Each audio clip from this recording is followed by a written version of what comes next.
আমি তো গুনাহ করতে করতে পাহাড় পরিমাণ গুনাহ কইরা ফলাইছি।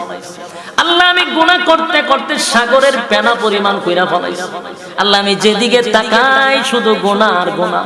মাবুদ গো, আমার গুনাহ সম্পর্কে যদি মানুষ জানতো, আমারে মানুষ ইজ্জত করতো না। আমার গুনার ব্যাপারে যদি বাবায় জানতো, বাবা সন্তান বলে স্বীকার করতো না।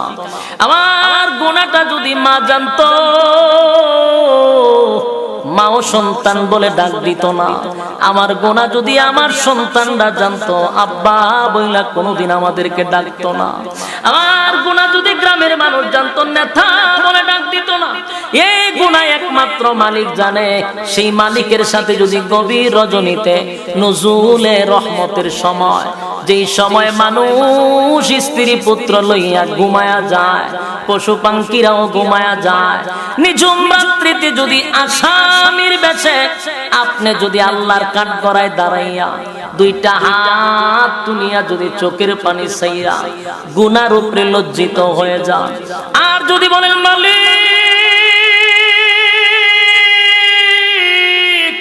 তামাম পৃথিবীর মানুষ আল্লাহ গভীর রাত ঘুমায়াছে তার স্ত্রী পুত্র লইয়া, আল্লাহ পশু পাখিরাও ডালে ডালে ঘুমায়া গেছে গো, আল্লাহ আমি যে আপনার এক আসামি, গুনার বোঝা লইয়া আপনার সামনে দাঁড়াইছি, আল্লাহ আমি আমার গুনার উপরে লজ্জিত।